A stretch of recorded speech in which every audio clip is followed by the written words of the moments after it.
साथियों, जय भीम। नमो बुद्धाय। साथियों, मैं लाल सिंह भूमिवालकर एडवोकेट, राष्ट्रीय अध्यक्ष, आभास महासंघ, मिशन 24 कैरेट।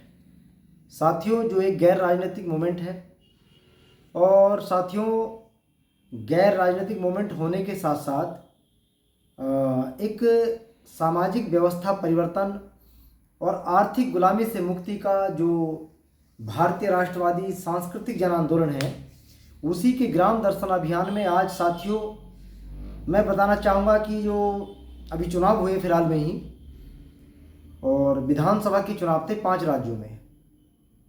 सबको मालूम है, आप लोगों को भी मालूम है साथियों। इसलिए मैं बताना चाह रहा हूँ 5 राज्यों के विषय में कि चूंकि आपकी अवधारणा और मेरी अवधारणा क्या है।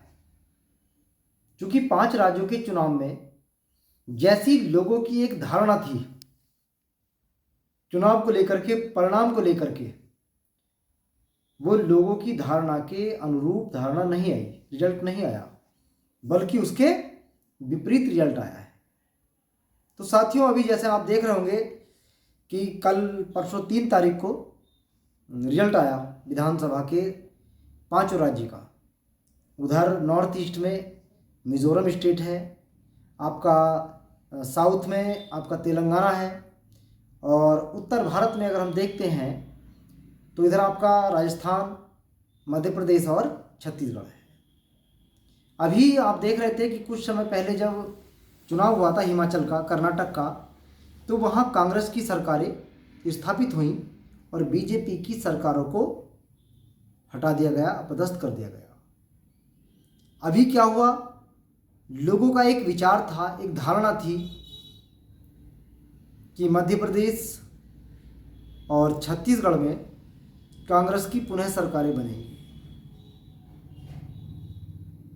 उधर राजस्थान में कुछ लोग कह रहे थे कांग्रेस की सरकार बनेगी, कुछ लोग कह रहे थे बीजेपी की सरकार बनेगी। तेलंगाना में बहुत चर्चा थी बहुजन समाज पार्टी की, बहुत चर्चा थी। जो बहुजन समाज पार्टी के उधर प्रदेश अध्यक्ष आर.एस. प्रवीण जी IPS रहे हैं, उन्होंने काफ़ी मेहनत की, चूँकि सोशल मीडिया पर तमाम चीज़ें शो हो रही थी। उधर मिजोरम में जो वहाँ की स्थानीय पार्टियाँ थी, कांग्रेस थी, उन्होंने अच्छा प्रदर्शन किया।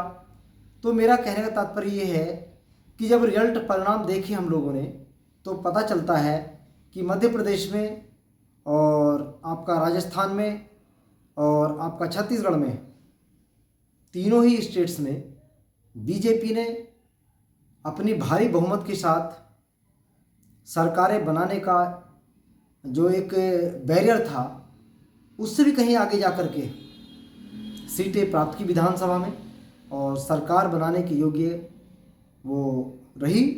किसी की कोई आवश्यकता उनको सहयोगी पार्टी की, संगठन की फिलहाल नहीं है। उधर आप देख रहे हो तेलंगाना में कांग्रेस सरकार बनाएगी, उधर मिजोरम में वहाँ की स्थानीय पार्टी के साथ मिलकर के सरकार बनेगी।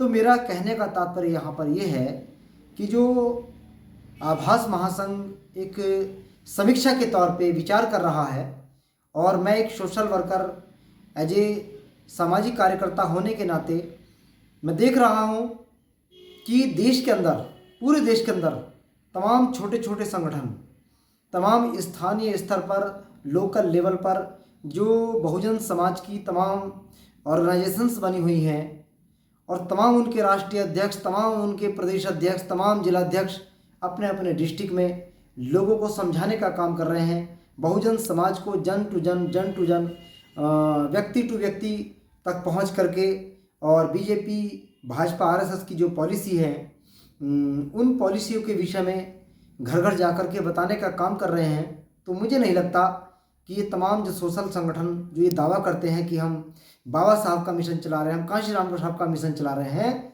उनका कोई प्रभाव वोटर पर दिखाई नहीं देता है। इससे ये साबित हो गया है। उधर सोशल मीडिया के तौर पर हम बात करते हैं तो अभी आप देख रहे थे जो तेलंगाना के बसपा के, बहुजन समाज पार्टी के जो प्रदेश अध्यक्ष थे R.S. प्रवीण जी, वो बोल रहे थे उनके बारे में कि वहाँ पर मुख्यमंत्री बनेंगे, वहाँ पर मुख्यमंत्री बनेंगे, जबकि पता चला, मालूम हुआ कि वो तेलंगाना में अपनी सीट भी नहीं जीत पाए। खैर कोई बात नहीं, सीट नहीं जीत पाए, लेकिन अभी मैं दिन में देख रहा था आज यूट्यूब पर, तो आकाश आनंद जो हैं उन्होंने पार्टी की तमाम बातों पर चर्चा की और अपनी कामयाबी पर चर्चा हुई।